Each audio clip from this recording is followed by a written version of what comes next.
The one element that could make or break the New Orleans Saints 2022 season, regardless of their on-field personnel. We got all that and a little bit of lagniappe for you on today's episode of Locked On Saints. You are Locked On Saints, your daily New Orleans Saints podcast. Part of the Locked On Podcast Network, your team every day.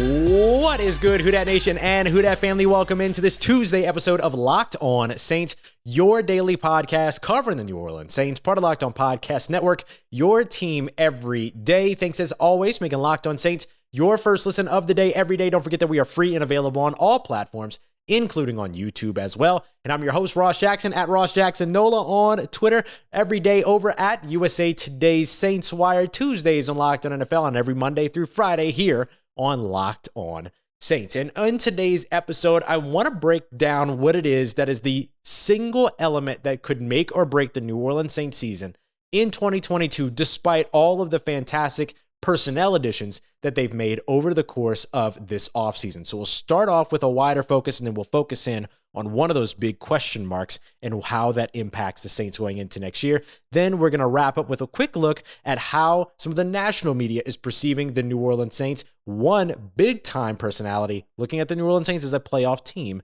in 2022. But in order for them to get there, the Saints have made a lot of strides over the course of this offseason, right? They had a lot of questions to answer. There was $70 million over the salary cap. They had a new head coaching search.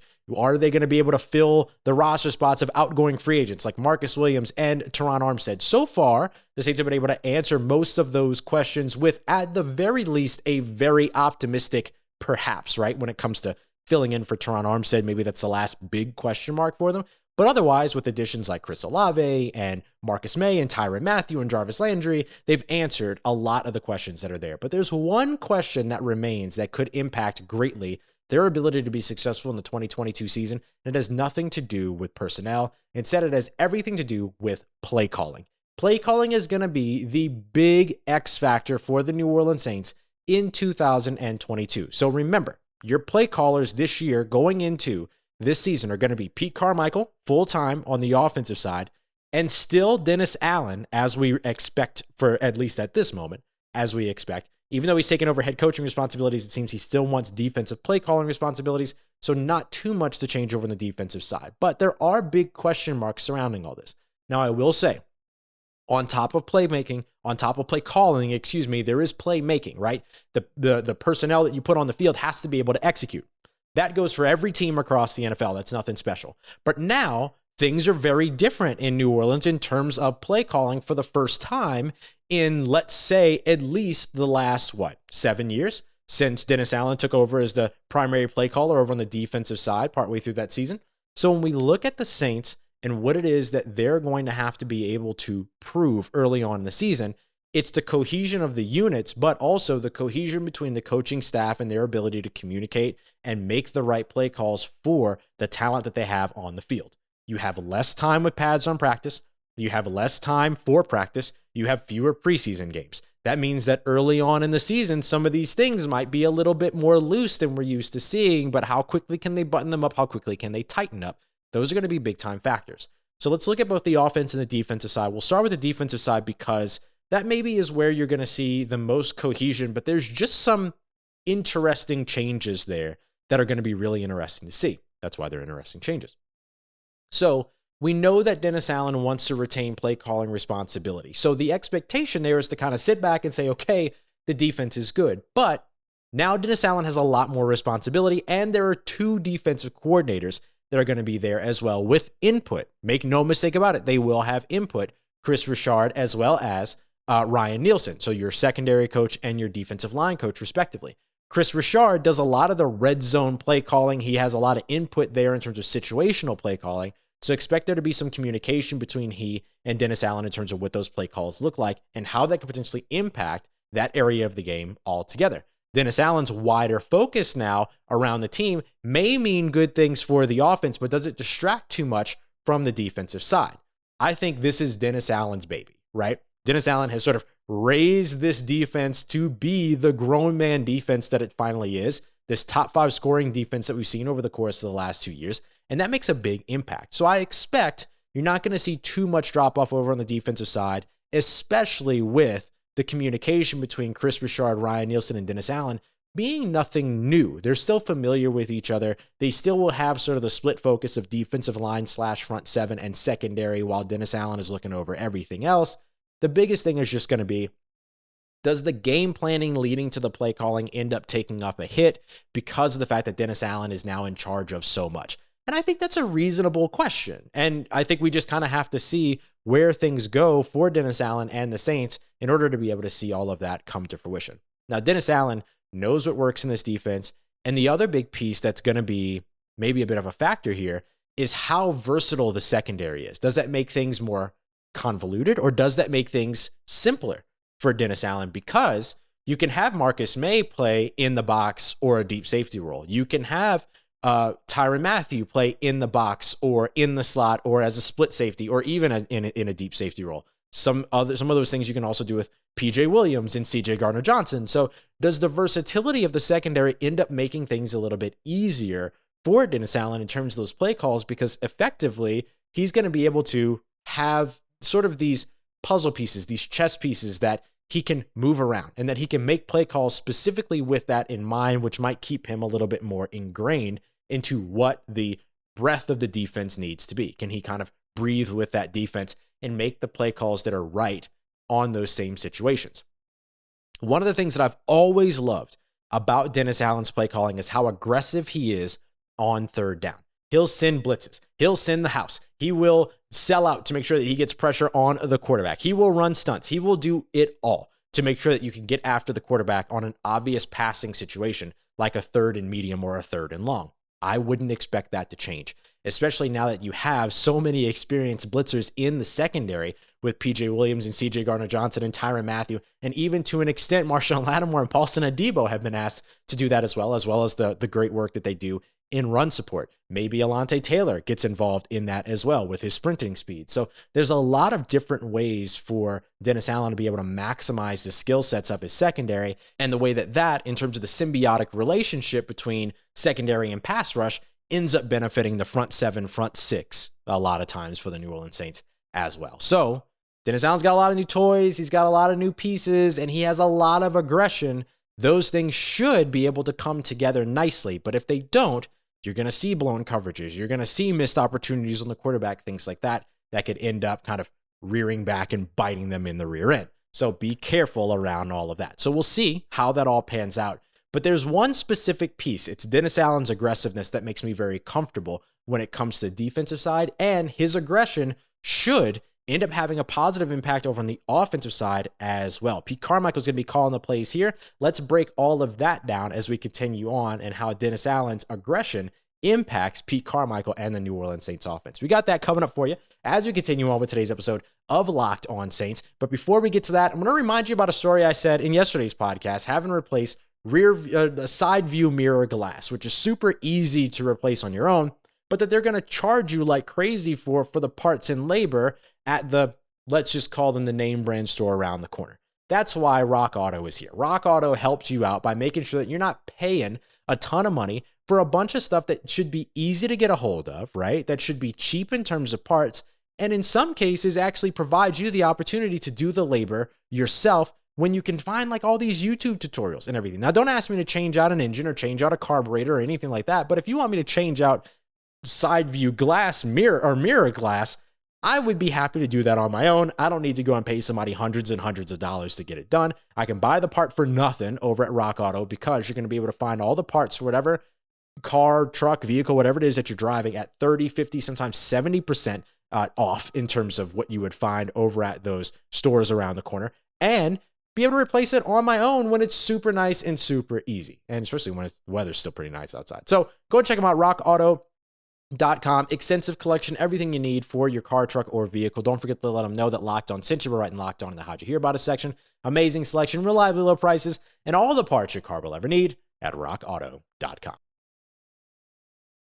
All right, family, continuing on with today's episode of Locked On Saints. Thanks as always, making Locked On Saints your first listen of the day every day. Don't miss out on our incredible Locked On Sports Today podcast. All the biggest stories around the sporting world that you need to hear in less than 20 minutes every single Monday through Friday. You get everything from instant reactions to big time game recaps, and of course, the take of the day. Available on the Odyssey app, YouTube, or wherever you get your podcasts. All right, jumping into the offensive side now. Play calling, massive implications for the 2022 NFL season for the New Orleans Saints. Make or break stuff when it comes to play calling. No more Sean Payton on the offensive side calling all of your plays. Does that mean that this team gets less aggressive? Maybe not. And a big part of that is Dennis Allen. Dennis Allen's aggression over on the defensive side, which we just kind of highlighted, his want to get pressure on the quarterback on third down, to send those blitzes, to blitz from the secondary, to kind of sell out to get pressure on the quarterback on those obvious passing downs. That aggressiveness, that aggression doesn't stop on the defensive side, I don't believe, for Dennis Allen. That makes me wonder if you're still going to see them go for it on fourth down. Can we actually see this team convert a second, a 2-point conversion this season? I think it's been something like 12 to 13 or something like that, 2-point conversions that they've tried and haven't been able to convert. Will they finally be able to in 2022? I don't think it's going to be for lack of trying. If they don't, that's for sure, because Dennis Allen's aggression should permeate over to the offensive side, and that's going to impact some of the situational play calls that are being made. I'm not saying that Dennis Allen is calling plays on the offensive side. That's Pete Carmichael. And we're going to look at some of kind of Pete Carmichael's resume here in a moment. But when it comes down to, yes, we're going for it, that's something that Dennis Allen is going to be able to chime in on and say, Pete, call the play, as opposed to Darren Rizzi sending that special teams unit out, right? So I think that is something that ends up, I think, benefiting the New Orleans Saints. You have to be aggressive in today's NFL, and you have to be able to take advantage of other teams' aggression. And sometimes you can do that on a 4th and short, right? When you see a defense that's aggressive out in front of you, that's a great time to go for it on a 4th and short and run a little play action, quick pass kind of situation, or move the pocket or whatever. There's a lot of opportunities for you to be able to do that in today's NFL. So you have to be an aggressive team. You cannot be a team that sits back and waits for things to come to them, especially over on the offensive side. So with that being the case, where does Pete Carmichael fit in as a full-time play caller? Let's remember, we haven't not seen this before. This isn't brand new. First of all, Pete Carmichael has probably called more plays over the course of the last 15 years, or let's say over the course of the last, 12 years or so, right? Than we realize. That's probably the truth of the matter, right? There's a lot of times where he's calling plays and things like that, and we just don't know it. We just assume that it's Sean Payton and things like that. But really, they've shared some play calling responsibilities. He's made some play calls and everything like that, and called plays, called games during the preseason. But don't forget that he also called the entirety of the 2012 NFL season for the New Orleans Saints when Sean Payton was suspended for that year. During that time, the New Orleans Saints put up the 3rd most points scored, the 2nd most yards gained, and total yards gained. And in terms of the passing game, 2nd most pass attempts in the NFL that season with 671. 4,997 passing yards, which is first in the NFL, and 43 passing touchdowns, which is also first in the NFL. Now, let's not forget that was with Drew Brees, who, by the way, also threw 19 interceptions that season. The Saints threw the 4th most interceptions that season. So just a reminder that interceptions don't always make or break a season sometimes. Just something to consider. But yes, Drew Brees was a part of that offense. The Saints had a great team during all that. I know. I completely understand. All I'm saying is that Pete Carmichael knows how to utilize weapons. Tell me the New Orleans Saints don't have weapons right now. You can't. You can't do it, right? The New Orleans Saints have weapons. They've got weapons. So this is the perfect time for a guy like Pete Carmichael to take over play calling. Last year, maybe not.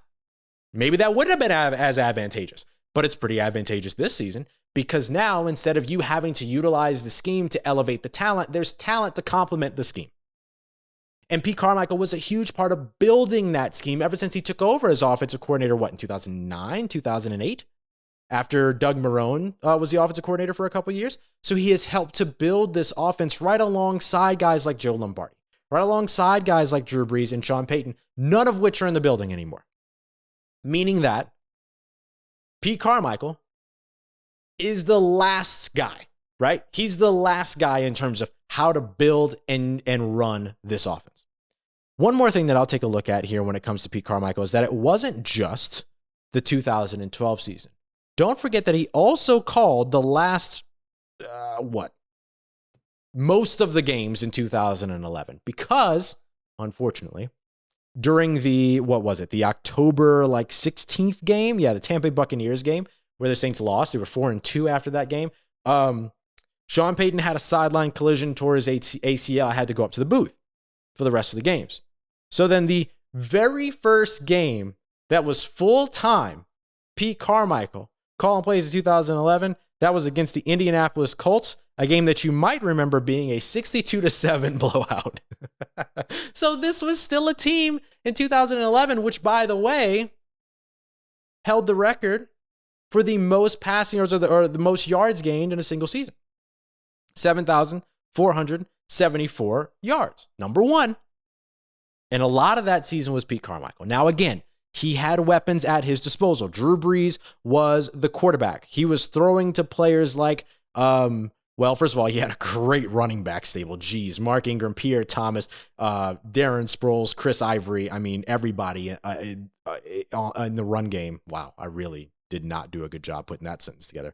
Everybody in the run game did had a ton of responsibility in that one. But he also had 1,310 receiving yards by Jimmy Graham, the tight end, 1,100 yards by Marcus Colston, 700 yards from Darren Sproles. But if you can get those numbers or close to those numbers with guys like Michael Thomas, Chris Olave, and Alvin Kamara, then you're pretty happy with that, right? That's not unachievable by any means. And then if Jarvis Landry can give Jarvis Landry the 710 yards, bump Alvin Kamara down a little bit, give him the 600 yards that you got from Lance Moore and Robert Meacham that season, right? I'm not saying that the New Orleans Saints are about to go out there and throw for 7,500 yards or put up 7,500 total yards on offense in 2022 just because Pete Carmichael's calling the plays.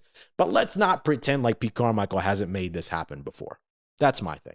And with the aggression, the aggressiveness of Dennis Allen's play calling on the defensive side, that should mean you're not about to drop off in terms of the aggression that you're used to seeing over on the offensive side with a similar system and play caller in line as Sean Payton. So that's all. That's it. There's a lot that can go wrong too, right? I don't want to just sugarcoat this and say that they're going to be fine. These guys are the greatest play callers in the world. There's a lot that can go wrong. But that's why this element here, play calling, is the make or break element that has nothing to do with on-field personnel in terms of the roster personnel for the 2022 season for the New Orleans Saints. We'll see how they're able to make it happen. Now, a lot of people maybe don't believe in the New Orleans Saints, but there are a lot that do. Peter King, one of the top guys when it comes to national media persona, believes the New Orleans Saints to be a top 12, top 15 team, meaning a top playoff team in this year's NFL. We'll talk about that ranking and where they've ranked in some other metrics as well as we continue on and wrap up today's episode of Locked On Saints. But first, it's the Brownie Batter Built Bar. I have had several people reach out to me and say, Ross, I got my Brownie Batter Built Bar and you were not wrong. You dang right I wasn't wrong. I told you I wasn't lying. These things are outstanding. They're incredible. I want to eat them all the time. It's a little bit of a problem. So buy them so that I don't. Go and check out Built.com today. The Brownie Batter Puff Built Bar, I'm telling you, is the best tasting protein bar you're ever going to try out. Yes, I said that. Best tasting protein bar. You can have that now, thanks to Built Bar. You can have a protein bar that gives you all the protein that you need to get through your day and all the flavor that you need to make sure that you're actually enjoying taking care of yourself for a change. How about that? So go and check them out. Built.com. It's where you can get the protein bar that tastes like a candy bar. 17, 18 grams of protein, 4 or 5 grams of sugar, 9 grams of sugar or so in the puff bars, right? Because it's all marshmallow, but it's a protein-infused marshmallow. You don't get that anywhere else. Oh, I can't get enough of these. Go check it out. Built.com. Use the promo code LOCK15. Get 15% off on your next order. No matter if it's your first or your next. That's 15% off with the promo code LOCK15 at Built.com. Let's get it, Who Dat Nation. Wrapping up today's episode of Locked On Saints with a quick national outlook on where the New Orleans Saints are expected to be in 2022. And I want to start off with Peter King from over at Pro Football Talk, NBC Sports, all that, because he's one of the top guys when it comes to NFL conversation from a national perspective. And he's putting some respect on the New Orleans Saints name. The New Orleans Saints, of course, finished last season, 2021, with a 9-8 record just outside of the playoffs. One Los Angeles Rams went away from getting into the playoffs, but unfortunately, Matt Stafford and the Rams could not get that done, but they did get it done in the Super Bowl, which is all that really matters for them. Just didn't help the New Orleans Saints out on the way. So usually I like to play clips when I have things like this, but there's not really a clip to play. So I'm just going to read a couple of little things that Peter King said about the New Orleans Saints. He mentions that he says, strange that I like the New Orleans Saints to perhaps be a win better in 2022 than in 2021. So he's kind of covertly giving you the win-loss ranking there of 10-7, right? He ranks the New Orleans Saints as 11th in the NFL in terms of like these preseason rankings. The Tampa Bay Buccaneers are 6, the New Orleans Saints 11, and in case you're curious about where the Atlanta Falcons and the Carolina Panthers are, the Atlanta Falcons at 30 and the Carolina Panthers at 31, so well out of the way there. So one of the things that he mentions here is that he remembers Jameis Winston kind of pledging allegiance to Sean Payton the offseason that he joined. And I want to quickly just revisit that comment that Jameis Winston make. I believe that this is in reference to the Jameis Winston kind of like, I'm excited to join the New Orleans Saints. Harvard of quarterbacking is what he called it. And he kind of reiterated those thoughts last season. But each time that he reiterates those thoughts, let's not forget that not only has he mentioned Sean Payton in those comments, he's also mentioned, of course, Drew Brees, at the time Joe Lombardi when he had joined the team, but he's also always mentioned Pete Carmichael as an architect in that system as well. And that's who's going to be calling the plays for him in 2022. We just kind of broke that down in terms of the track record or the resume for Pete Carmichael as a play caller. Peter King goes on to say that someone told him the Saints, basically, will miss Sean Payton more than people think. Let's be clear. Everyone knows that the Saints are going to miss Sean Payton. He's one of the greatest coaches, NFL coaches of today's era. He's an absolute genius when it comes to creating and architecting an offense that can blend and evolve and change and rearrange week in and week out, let alone season in and season out, right? So chill. And that's not Peter King saying that. That's somebody telling him that, right? The New Orleans Saints know they're going to miss Sean Payton. People know that the New Orleans Saints are going to miss Sean Payton. There's no doubt about that. But it doesn't mean that they can't still be successful in 2022. And what's one of the things that will make them successful in 2022? Interestingly enough, not the defense, according to Peter King. That's not to say that the defense won't be a thing that makes them successful. Obviously, it's made them successful in the last couple of seasons and will again in 2022. But here's what I keep mixing up Peter King and Pete Carmichael. Sorry. Here's what Peter King says will help the New Orleans Saints be successful in 2022. And just think about this and think back to, let's say March. Just think about this from maybe where you were looking at the New Orleans Saints in March. How many teams can line up in a 3-receiver set with the potential explosiveness of Michael Thomas, Jarvis Landry, and Chris Olave? Not many. Jameis Winston will have a playoff receiving core to lean on every week. Okay, come on back to May. How wild is the transformation of the New Orleans Saints offense? Really think about that. Really, really think about that. Coming out of last season in 2021, where they had so many injuries on the offensive line, then you never had Michael Thomas. Then you had so many injuries on the offensive line. Then you come into the offseason, you lose Terron Armstead, but then you draft Trevor Penning. You feel pretty good about what James Hurst can give you there. You've got some competition now to replace Terron Armstead over at left tackle. Might never be Terron Armstead level. Might be hard to find Terron Armstead level, but can you get a serviceable left tackle? All of a sudden, yes, you can. You went from Deontay Hardy and Marquez Callaway, who performed actually pretty well and developed all throughout the 2022 season. It was just unfortunate that Hardy had the suspension toward the end of the season when he was really starting to click. And then you had what? Kevin White and Traquan Smith and Kenny Stills. Do you remember that Chris Hogan was on the roster last year, big number 80, who had some great blocking moments, don't get me wrong. But Chris Hogan was on the roster last year, right? Now, all of a sudden, we're talking about Michael Thomas and Jarvis Landry and Chris Olave. They're all coming in. You've got some promising undrafted free agents. You have some promising guys that were starters last year in Deontay Hardy and Marquez Callaway who can have roles specifically carved out for them to operate and impact at their most productive roles going into 2022. Oh, and you also have Alvin Kamara. I mean, what a wild turnaround for the New Orleans Saints offense. And they're all the better for it.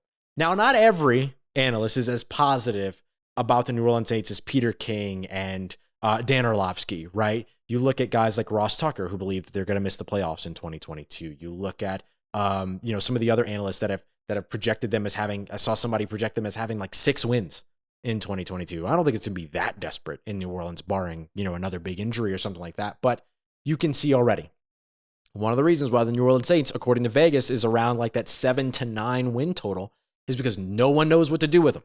Nobody knows what to do with them. And that's a good place for the New Orleans Saints to be, because now they could just focus on overcoming and overproducing when it comes to the odds, right?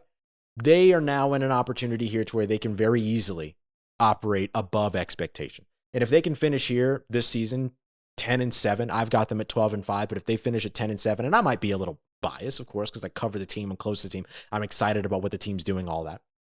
But if they can finish the season at 10-7, as Peter King effectively has projected here, they're in a really, really good place. Really, really good place. And to just think at this point, May 23rd, as I record this, 24th, as you're probably watching this, that the Saints offense will be the thing that lifts their projections going into 2022.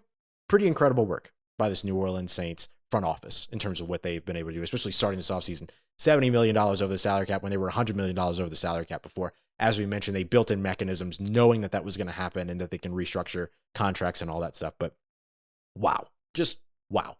Phenomenal work.